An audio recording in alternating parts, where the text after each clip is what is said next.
ጤና ይስጥልኝ ተመልካቾቻችን፣ ዜና በምልክት ቋንቋ ቀርባሉ። በምክክሩ ተሳታፊዎች የሚነሱ ሀሳቦች ለጠንካራ አገረ መንግስት ግንባታ ዋጋ እንዳላቸው የሀገራዊ ምክክር ዋና ኮሚሽነር ፕሮፌሰር መስፍን አርአያ ተናገሩ።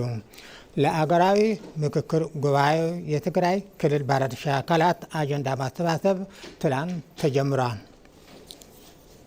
ኢትዮጵያ ወደፊት ስትራመድ ወደ ኋላ የሚጎትቷትን ለዘመናት የቆዩ መሰረታዊ የሚባሉ ቅራኔዎችንና አለመግባባቶችን በውይይት ለመፍታት ሁሉ አቀፍ የሆነ የሀገራዊ ምክክር ሂደት ላይ ትገኛለች። ከዚህ ቀደም ክልሎችና ከተማ አስተዳደሮች ለምክክር ጉባኤው አጀንዳና ተሳታፊዎችን ልየታ አጠናቀው ጉባኤውን እየጠበቁ ሲሆን ቀሪው የትግራይ ክልል ባለድርሻ አካላት አጀንዳ ማሰባሰብም ዛሬ ተጀምሯል። ናይ ሰላም አርበኛ ንምዃን ቃልያት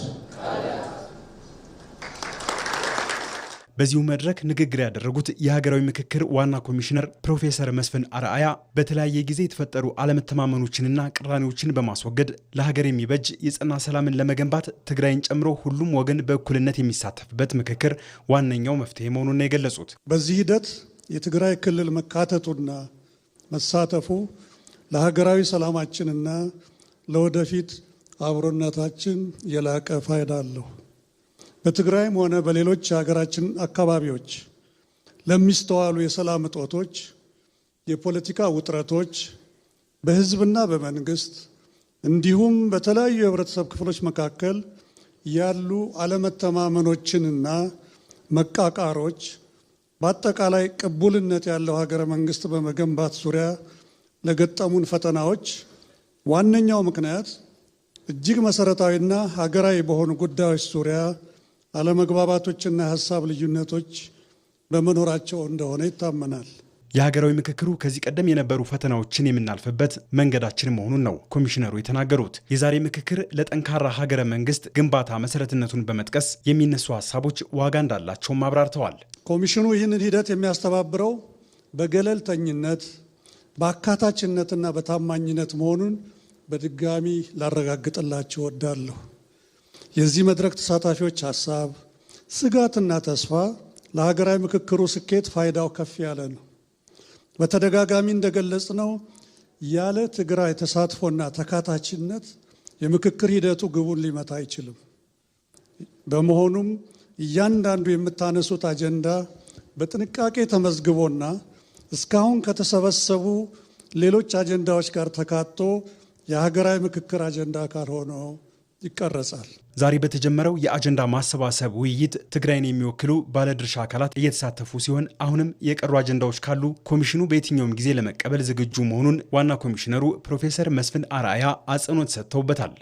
በኮሚሽኑ የአሰራር ስርዓት መሰረት ይህ መድረክ መከናወን የነበረበት በትግራይ ክልል ነው። ይህንንም እውን ለማድረግ የኢትዮጵያ ሀገራዊ ምክክር ኮሚሽን በርካታ ጥረቶችን አድርጓል። የሚመለከታቸውን ባለድርሻ አካላት የተሳተፉባቸው ከ22 በላይ ውይይቶችን በመቀሌና በአዲስ አበባ አድርገዋል። በእነዚህ ውይይቶች ከጊዜ ወደ ጊዜ የተሻሻሉ ጉዳዮች ቢኖሩም በትግራይ ክልል የተሳታፊ ልየታና አጀንዳ ማሰባሰብ ስራን ለማከናወን አስቻይ ሁኔታ አልተፈጠረም። በቀጣይ በዚህ መድረክ በተለያዩ ምክንያቶች ደግመዋለሁ ያልተሳተፉ የማህበረሰብ ክፍሎችና ቀሩ የሚባሉ አጀንዳዎች ካሉ በተገቢው መንገድ ለማካተት የኮሚሽኑ በር ሁልጊዜም ክፍት መሆኑ እንደተጠበቀ ሆኖ የዛሬውን መድረክ በመዲናችን አዲስ አበባ ለማከናወን ሁኔታዎች አስፈላጊ ሆነው ተገኝተዋል።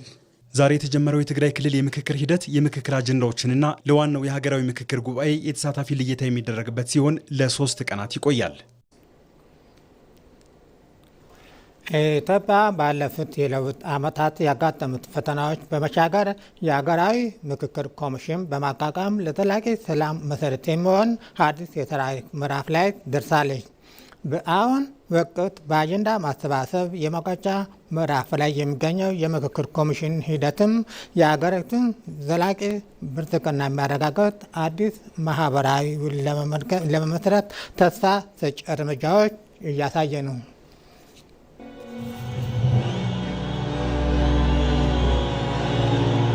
ባለፉት 8 ዓመታት ኢትዮጵያ በለውጥና በፈተናዎች መካከል አልፋ ዛሬ ለዘላቂ ሰላም ተስፋ የሚሰጥ አዲስ የታሪክ ምዕራፍ ላይ ትገኛለች። የመደመር መንግስት ወደ ስልጣን ከመጣበት ጊዜ ጀምሮ ዋነኛ ትኩረቱ ያደረገው የቆዩ ቁስሎችን የሚፈውስ አሰባሳቢ ትርክት መፍጠርና ልዩነቶችን በጠረጴዛ ዙሪያ የመፍታት ባህልን ማዳበር ነው። የመደመር መንግስት ወደ ስልጣን እንደመጣ የወሰዳቸው እርምጃዎች የሰላም ጥሪው ምን ያህል ልባዊ እንደነበር ማሳያ ናቸው። በውጭ ሀገር የነበሩ የታጠቁና የፖለቲካ ኃይሎች ወደ ሀገር ቤት ገብተው በሰላማዊ መንገድ እንዲታገሉ መደረጉ፣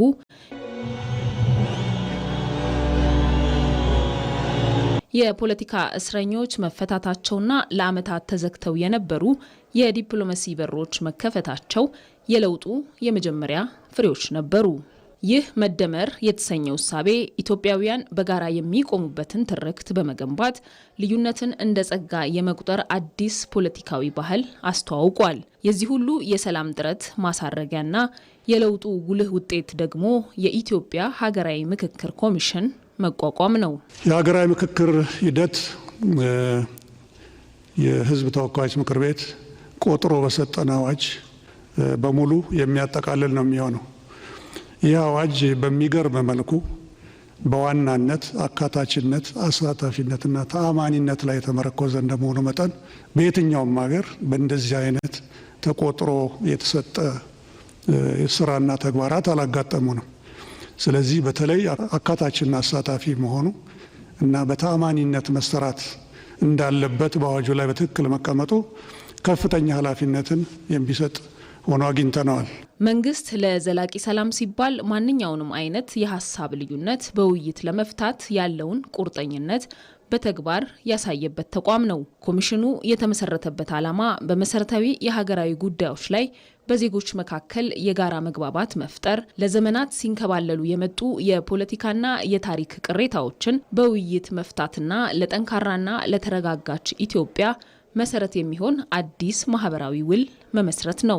የሀገራዊ ምክክር ኮሚሽኑ ከተመሰረተ ጀምሮ በርካታ ተስፋ ሰጪ ተግባራትን አከናውኗል። በአሁኑ ወቅት ኮሚሽኑ በመላ ሀገሪቱ በሚገኙ ወረዳዎችና ክልሎች የህዝብ ተሳታፊዎችን የመለየት ስራ አጠናቆ ወደ አጀንዳ ማሰባሰብ ምዕራፍ ተሸጋግሯል። በተለይም በቅርቡ በተለያዩ ክልሎች የተካሄዱት የአጀንዳ ማሰባሰብ መድረኮች ህዝቡ በሀገሩ ጉዳይ ላይ በነጻነት እንዲመክርና የራሱን መፍትሄ እንዲያመነጭ በር ከፍተዋል። ይህም መንግስት ስልጣኑን ለህዝብ ውይይት አሳልፎ ለመስጠትና ከውይይቱ የሚመጡ ውጤቶችን ተግባራዊ ለማድረግ ያለውን ጽኑ አቋም ያሳያል። ከ95% በላይ የኢትዮጵያ ህዝብ ውክልና ሰጥቷል። ምንም ዲያሎጉን ሊያቆም የሚችል ነገር የለም። ዲያሎጉ ሁሉ ክፍት ነው። እናንተና መወያየት አትችሉም ተብሎ ቢከለከል ግለሰብም ቡድንም የለም። የመደመር መንግስት ባለፉት 8 ዓመታት የገጠሙት ሰው ሰራሽና ተፈጥሯዊ ፈተናዎችን ተቋቁሞ ዛሬም የሰላም አማራጭን ግንባር ቀደም አድርጎ እየተጓዘ ይገኛል። የሀገራዊ ምክክር ኮሚሽኑ ስራ ተጠናቆ የጋራ መግባባት ላይ ሲደረስ ኢትዮጵያ ወደማይናወጥ ብልጽግና የምታደርገው ጉዞ በጽኑ መሰረት ላይ ይቆማል። ይህ ሂደት ለትውልድ የሚተርፍ የታሪክ አሻራና የሰላም ዋስትና መሆኑም አይቀሬ ነው። የለውጥ ትሩፋት መሶብ አንድ ማዕከል የአንድ ማዕከል አገልግሎት መስጫ በአዲስ ከተማ ክፍለ ከተማ ስራ ጀመረ። የአዲስ ከተማ ክፍለ ከተማ የአንድ ማዕከል አገልግሎት መስጫው 20 ተቋማትንና 112 አገልግሎቶችን ይሰጣል። አዲስ አበባ በአገልግሎት ዘርፍ ዛሬ ከትናንቱ ድካምና መዘግየት ተላቃ ብሩህ ተስፋዋን በቴክኖሎጂና በፈጠራ የምታበስር ሆናለች። በመዲናዋ ተገልጋዮች ያለ እንግልት ጉዳያቸውን የሚጨርሱበት፣ የመንግስት አገልግሎት ሰጪ ተቋማትም በፈጣን ምላሽ የሚታወቁበት አዲስ ባህል እየሰረጸ ነው። ይህ ደግሞ ለዓመታት የማይሻገሩት ችግር የሚመስለውን የአገልግሎት ዘርፉ ስብራቶች የመቀየር የመንግስት የለውጥ ጉዞ ስር ነቀል በሆኑ እርምጃዎች ህያው ሆኗል። አዲስ የአንድ መሶብ ዲጂታል አገልግሎት ግን ስር ነቀል ለውጥ ነው ይዞ የመጣው። የዚህ ስር ነቀል ለውጥ ዋናው መሰረት ደግሞ መጋቢት 24 2010 የተመዘገበው የለውጥ መሰረት ነው። ዛሬ 8ኛው ዓመት ዋዜማ ላይ ነው የምንገኘው።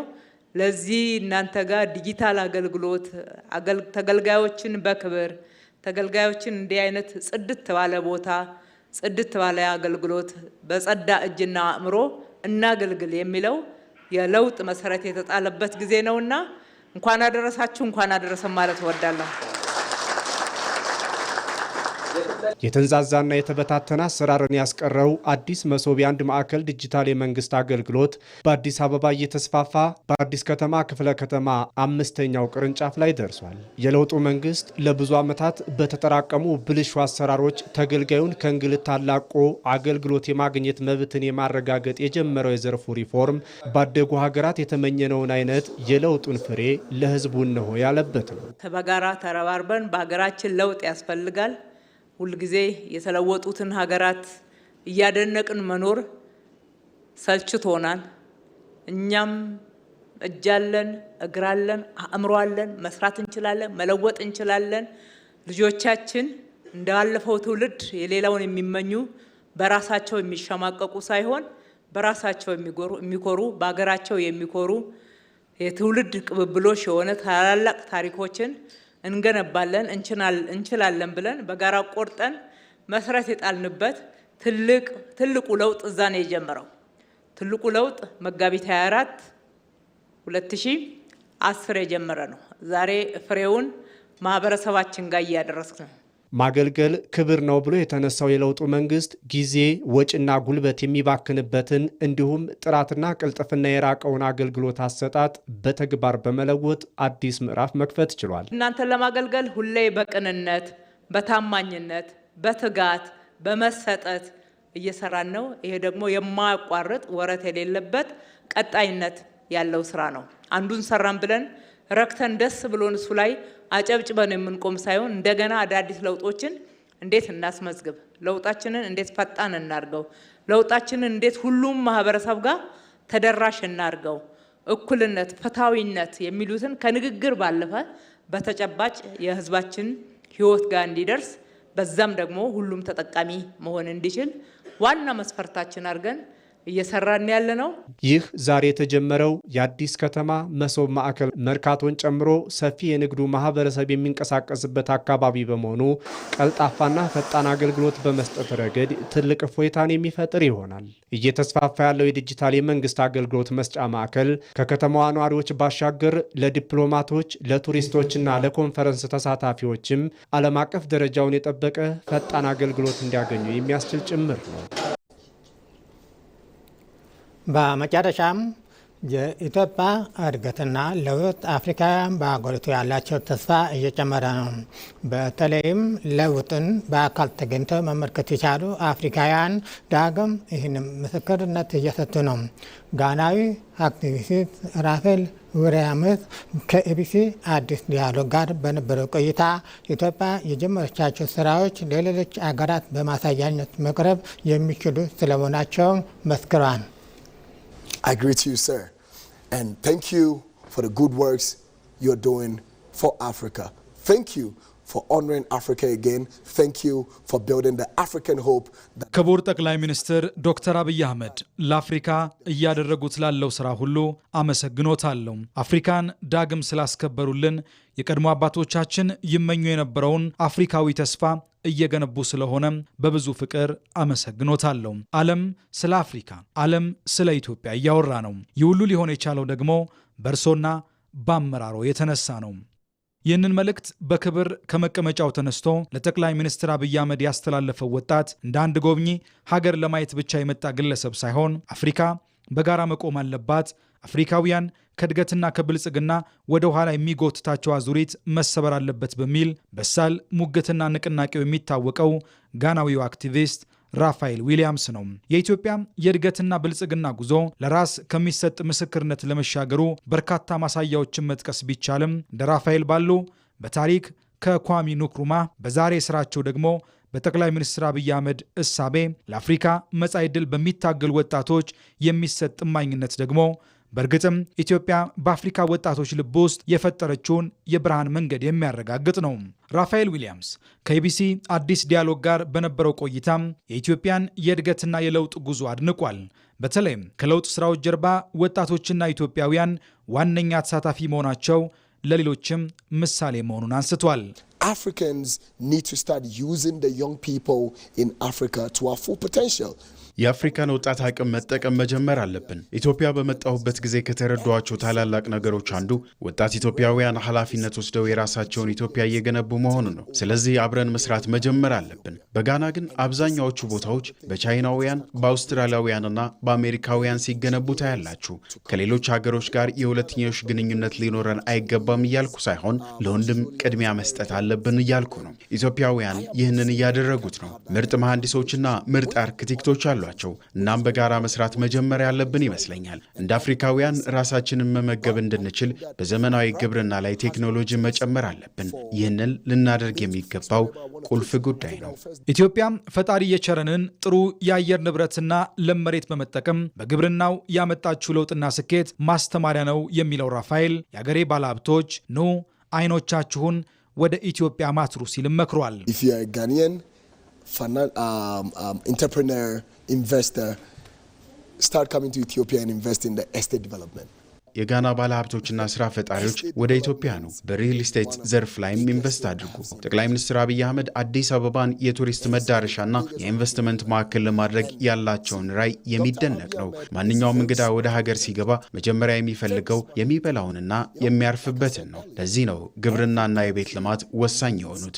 አዲስ አበባ በሚሊዮኖች የሚቆጠሩ ጎብኚዎችን ለመቀበል እየተዘጋጀችበት ባለችበት በዚህ ወቅት እነዚህ ሰዎች የሚያርፉበት ህንፃዎችን መገንባት ትልቅ ትርፍ አለው። ስለዚህ ማንኛውም አፍሪካዊ ባለሀብት ይህንን ወርቃማ ዕድል ተጠቅሞ ወደ ኢትዮጵያ መምጣትና ኢንቨስት ማድረግ መጀመር አለበት። እኔ በዶክተር አብይ ላይ ያየሁት ራዕይም ይህንን የሚያግዝ ነው። አፍሪካ መጪው ዘመኗ በእጆቿ እንደሚረጋገጡ እንደሚያምን የተናገረው ራፋኤል ለዚህም ደግሞ ትብብር መሰረታዊ መሆኑን አንስቶም ኢትዮጵያ የጀመረችው የባህር በር ባለቤትነት ጥያቄም ያለውን ተገቢነት ገልጿል። That we need to first know ourselves, identify who we are and where we are going. መጀመሪያ ራሳችንን ማወቅ ማንነታችንንና ወዴት እየሄድን እንደሆነ መለየት አለብን። በሀገሮች መካከል ያሉ ድንበሮችን መክፈት አለብን። ድንበር ልማትን አያፋጥንም፣ ያግደናል፣ ያዘገየናል። እርስ በርሳችንም የተለያየን እንድንመስል ያደርገናል። ለዚህ ነው በአንድ ጉዳይ ላይ ለ10 ዓመት ስንወያይ የምንቆየው። ራሳችንን ካወቅንና ወዴት እየሄድን እንደሆነ ከተረዳን እነዚህ ውይይቶች ላይ ጊዜ ማባከን አይጠበቅብንም፣ አያስፈልገንም። አብሮ መገንባት መጀመር በጣም አስፈላጊና ግዴታ ነው። አብረን የምንገነባ ከሆነ ደግሞ የሚያስፈልገን ሁሉ እናደርጋለን። አንድ ጥያቄ ልጠይቅ። ኢትዮጵያ ወደ ቀይ ባህር እንዳትደርስ ለምን ተከለከለች? ለምን? ምናልባት ለአዲሱ የቀኝ ግዛት ስላልተንበረከከችና ለኢምፔሪያሊስቶች ጭቆናና ውሳኔ እሺ ስላላለች ሊሆን ይችላል። አሁን ግን ልማትን የሚያግድብንን ነገሮች ረስተን አንድ በሚያደርጉን ጉዳዮች ላይ ማተኮር ወደምንችልበት ደረጃ ላይ የደረስን ይመስለኛል። ያለፈውን እንርሳ፣ የወደፊቱ ላይ እናተኩር። እናም አብረን እንገንባ። በባህር በር ጥያቄው ላይም ይህ ሊሆን ይገባል። እንደ ራፋኤል ያሉ የመጪውን አፍሪካ ተስፋ ያነገቡና ብሩህ እምነት ያላቸው ወጣቶች በእርግጥም በህብረትና በአንድነት መንፈስ መቆም ከተቻለም የአፍሪካ እድገትና ብልጽግና ቅርብ መሆኑን ማረጋገጫ ናቸው። ዜናው አበቃ። ከቀሪ ፕሮግራሞቻችን ጋር መልካም ቆይታ ነው።